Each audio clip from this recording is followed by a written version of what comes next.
আজ আমরা যে জায়গাগুলোয় যাব সেগুলি আপনাদের দেখাতে দেখাতে যাব। এবং এখন তো দামটা বেশি, মাছ ধরা টোটালি এখন বন্ধ হয়ে গেছে না? এখন ট্রলার বন্ধ না স্যার। ও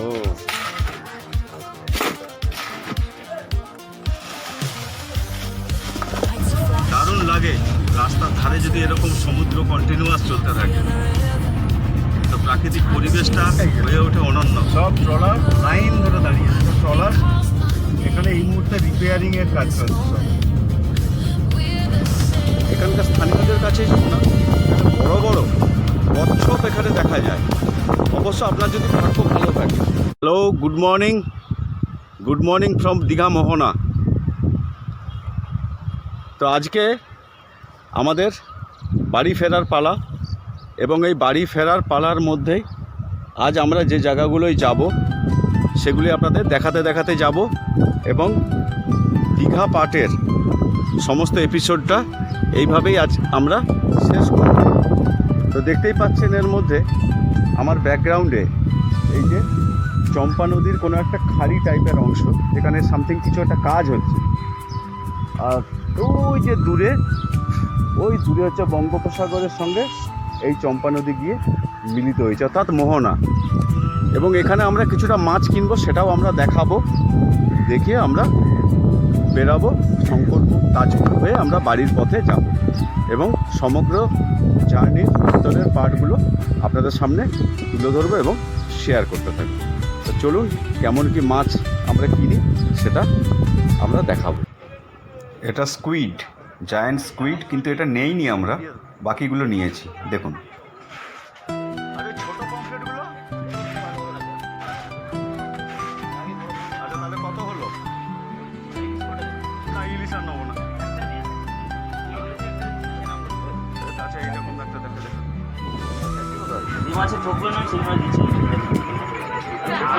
এটা কত হবে তাও? ওই 1 কেজি মতো।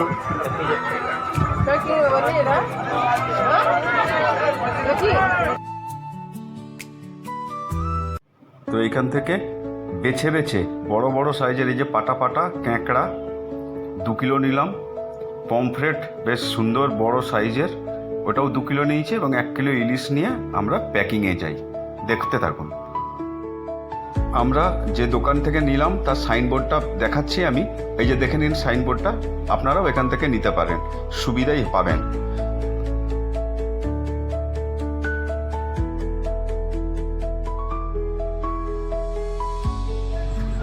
যারা দীঘা মোহনায় মাছ কেনেন, এইখানে হচ্ছে সব মাছের প্যাকিং করে যে বাড়ি নিয়ে যাওয়া হয়, সেই প্যাকিংয়ের কাজগুলো হয়। আমরা ওখানে প্যাকিং করছি। আমরা নিলাম 2 কিলো কাঁকড়া, 2 কিলো পমফ্রেট আর একটা ইলিশ। এই যে আমাদের এইগুলো আছে। এই যে কেমন করে কি প্যাকিং দাদা করে দেন, মাছগুলোও দেখে নেবেন এবং প্যাকিংটাও করবেন। আপনারা যারা আসবেন এখানে প্যাকিংও করে নিশ্চিন্তে বাড়ি নিয়ে যেতে পারবেন। কতক্ষণ থাকে মোটামুটি প্যাকিং করলে? এখন 2 দিন 3 দিন, 2-3 দিন থেকে যায় প্যাকিং, যেরকম রাখবেন। আচ্ছা আচ্ছা, মানে বরফের ওপরে কি ব্যাপারটা আছে নাকি? আচ্ছা আচ্ছা আচ্ছা, ঠিক আছে। দেখুন কেমন করে প্যাকিং করে দিচ্ছে আমাদের এই মাছগুলো, দেখুন।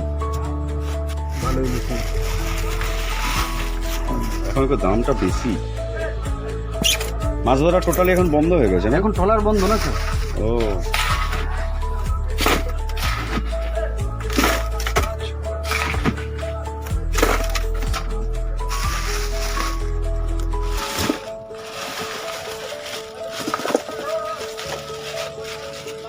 এগুলোটা ঠিক আছে না? হ্যাঁ।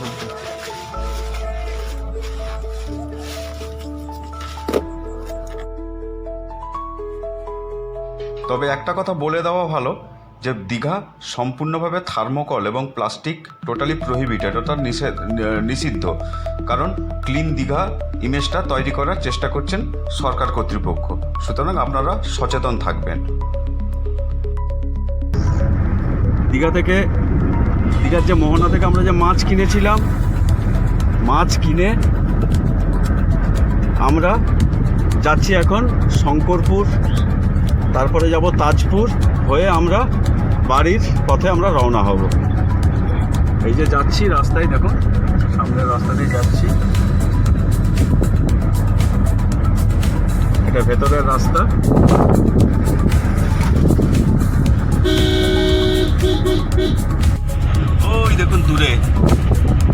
আমরা ওই যে শেডগুলো, ওই শেডের ওখানে ছিলাম, ওইটা হচ্ছে মোহনা। আর এই যে চম্পা নদী, এই যে সামনে, এটা পুরো চম্পা নদী। দেখুন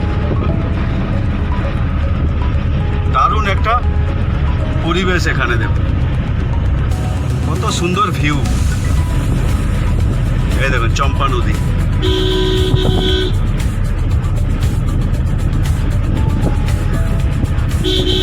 দেখুন এই যে চম্পা নদী, ওই দূরে বঙ্গোপসাগর দেখতেই পাচ্ছেন, ঢেউ হচ্ছে অলরেডি। এই যে চম্পা নদী এই বেরিয়ে চলে যাচ্ছে, গিয়ে ঘুরে গিয়ে ওখানে মোহনার কাছে বঙ্গোপসাগরে মিলিত হচ্ছে। এই যে চম্পা নদী দূরে, এরই পাশ দিয়ে যে রাস্তা, সেই রাস্তা দিয়ে আমরা এগিয়ে যাচ্ছি। দারুণ ভিউ। দূর থেকে যে ব্রিজটা দেখা যাচ্ছে, ওই যে দেখতে পাচ্ছেন, এই যে ব্রিজটা আমরা উঠব, এটা হচ্ছে এখানে নাম করা জাগ্রত মন্দির, নয়খালী মন্দির। এই দেখুন ব্রিজটা, এই যে দেখুন মন্দির, ওই যে দূরে মন্দির। এটা হচ্ছে ব্রিজটার নাম নয়খালী মন্দির। আর এই সব দেখুন ট্রলার সব দাঁড়িয়ে আছে।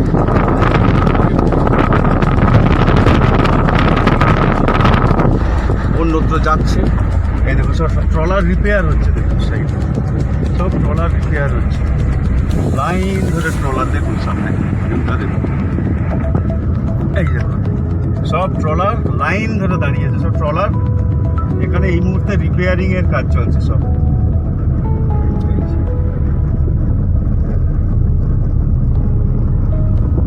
সব প্রস্তুতি নিচ্ছে আসন্ন বর্ষায় আবার সমুদ্রে ফিরে যাওয়ার।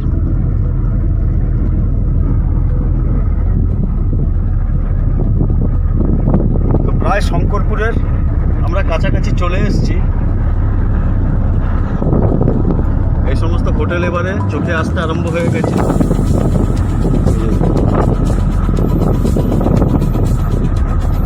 সকালের মেঘলা ওয়েদারের মধ্যে একটা মনোরম পরিবেশ সৃষ্টি হয়েছে ঘুরে বেড়ানোর বা বেড়ানোর। শঙ্করপুর ক্রস করছি, আমরা নামলাম না, কারণ শঙ্করপুরে যেগুলো দেখানোর দরকার ছিল, যে সমস্ত স্ট্যাচুগুলো একসময় খুব সুন্দর ছিল, তো বর্তমানে প্রাকৃতিক বিপর্যয়ের জন্য হয়তো এগুলো সব ভেঙে চুরে গেছে এবং সেরকম পর্যটকও এখানে আর দাঁড়াচ্ছে না। তাই আমরা সোজা বেরিয়ে গেছি তাজপুরের উদ্দেশ্যে। চলুন তাজপুরে যাই, তাজপুরে গিয়ে আমরা জার্নিটাকে আরও কন্টিনিউ করে যাব। চলুন তাজপুরে। দেখুন রাস্তার ধারে বঙ্গোপসাগরের রূপটা দেখুন। সকাল হতেই আবার জোয়ার স্টার্ট, এখন জোয়ার চলছে। দেখুন বঙ্গোপসাগরের ভিউ দারুণ লাগে। রাস্তার ধারে যদি এরকম সমুদ্র কন্টিনিউয়াস চলতে থাকে, তো প্রাকৃতিক পরিবেশটা হয়ে ওঠে অনন্য। আজকে মেঘলা ওয়েদারে, সুন্দর একটা ঠান্ডা ওয়েদারে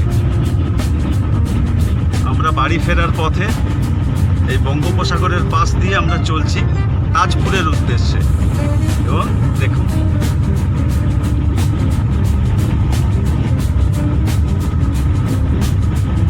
দিগন্ত বিস্তৃত বঙ্গোপসাগর, সামনেও দেখুন, আমি সামনে দিকেও গাড়ি দেখাচ্ছি।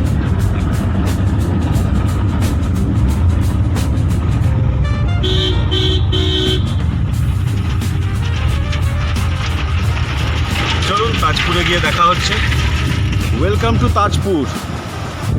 আমরা এই মুহূর্তে তাজপুরে দাঁড়িয়ে আছি সমুদ্র সৈকতে। এই যে সামনে যে এগুলো হোটেলগুলো আছে দেখুন, এই হোটেলগুলি রাত্রিবেলা আলোকমালায় সেজে ওঠে এবং পর্যটকরা সমুদ্র দেখতে দেখতে এইখানে যে যার ভোজন তৃপ্তি করে নেয়। আর এই যে দূরের অংশগুলো দেখুন, সব কিছু কিছু গাছের গুঁড়ি আছে। এই গুঁড়িগুলো বিগত আয়লার সময় এখানে প্রচণ্ডভাবে ক্ষতিগ্রস্ত হয় এবং সেই সময়কারই গাছের ওই গুঁড়িগুলি পড়ে আছে। এই যে সামনে একটা গাছও পড়ে আছে দেখুন, এগুলো সবই সেই সময়কার। এবং আজ সমুদ্র অনেকটাই উত্তাল এবং ওই যে দূরে পর্যটকরা বিচে ঘোরাঘুরি করতে পারে। আর আরেকটা অংশ দেখাচ্ছি, এই যে দেখুন, এই যে সামনের অংশগুলো, এই যে গার্ড ওয়াল, এই যে অংশটা, এই অংশগুলি সেই আইলার সময় এগুলো পুরো বিধ্বস্ত হয়ে গেছিলো, এই তাজপুরের এইসব এরিয়া। আইলা না আমফান যাই হোক, এটা ঘূর্ণিঝড়ের সময় এটা বিধ্বস্ত হয়ে গেছিলো। অনেক অংশে রিপেয়ার হয়েছে, কিন্তু এখনও এই সমস্তগুলো এখনও কাজ বাকি, কাজ চলছে। আর এই সামনে বঙ্গোপসাগর। এই যে দেখুন, এই যে বিচটা, এই তাজপুরের একটা অন্যতম বৈশিষ্ট্য হলো এখানকার স্থানীয়দের কাছেই শোনা, এখানে বড় বড় কচ্ছপ এখানে দেখা যায়। অবশ্য আপনার যদি ভাগ্য ভালো থাকে। তো আজ জোয়ার, আজ আমরা নামবো না ভেতরে, এখান থেকেই আপনাদেরকে তাজপুরের ভিউটা পুরো দেখিয়ে দিচ্ছি। এই দেখুন তাজপুরের ভিউটা দেখুন।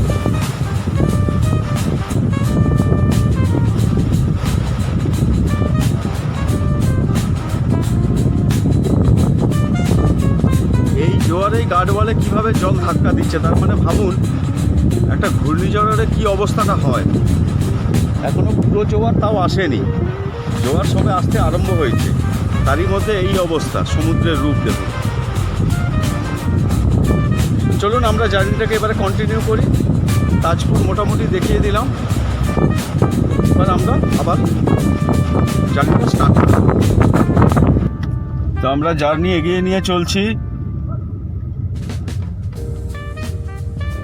তাজপুর ছাড়িয়ে গেলাম, রাস্তার হয়তো কোথাও একটা জায়গায় ব্রেক করব, একটু টিফিন করব। এইভাবে আপনাদের সমগ্র জার্নিটা আপনাদের সামনে তুলে ধরবো। ভিডিওর সঙ্গে থাকুন। ভিডিওটা ভালো লাগলে লাইক, শেয়ার, কমেন্ট করে রাখবেন, একটু সাবস্ক্রাইব করে চ্যানেলের পাশে থাকবেন, এবং আগামী দিনের আরও আকর্ষণীয় যে ভিডিওগুলো আসবে তার জন্য আপনাকে অবশ্যই একটু সাবস্ক্রাইবটা করে রাখতে হবে। এবং আমি আগামী দিনে অনেক এরকম আকর্ষণীয় ভিডিও আমি নিয়ে আসবো। তো দেখতে থাকুন আমাদের জার্নি, আমরা এগিয়ে যাচ্ছি।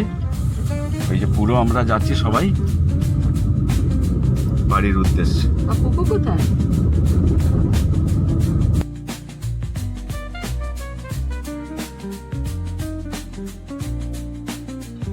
তবে বিশেষ কিছু ব্যক্তিগত কারণের জন্য আমরা এই ট্রিপে জগন্নাথ দেবের মন্দির, তালসারি, বিচিত্রপুর, এই রকম কয়েকটি জায়গা আমরা যেতে পারিনি। তবে আগামী দিনে সেই সব জায়গাগুলি আমরা নিশ্চয়ই তুলে ধরব এবং আপনাদের শেয়ার করব। বর্তমানে এটা নরঘাট ব্রিজ, সেই চেনা ছবি। আমরা বাড়ির পথে এগিয়ে চলছি নরঘাট ব্রিজ ক্রস করে। তো নরঘাটের পরে নন্দকুমারের পরেই আসবে আমাদের সেই কি বলে রাধামণি বাজার বা রাধামণির হাট, কাপড়ের জন্য বিখ্যাত সে রাধামণি। এই যে রাধামণি বাজার। দীঘা থেকে ফেরবার পথে হাই রোড থেকে বাঁ সাইডে টার্ন করলেই পাঁশকুড়া অভিমুখে এইটা বেঁকে যেতে হয়। তো সমগ্র ভিডিওটা কেমন লাগলো জানাবেন, এবং ভিডিওটার সঙ্গে থাকার জন্য অনেক ধন্যবাদ। এবং আগামী দিন অনেক আকর্ষণীয় এরকম ভিডিও আপনাদের সামনে আনবো। সুতরাং চ্যানেলটাকে দয়া করে সাবস্ক্রাইব করে নোটিফিকেশান অন করে রাখবেন। তো থ্যাংক ইউ, নমস্কার, ধন্যবাদ অ্যান্ড টাটা।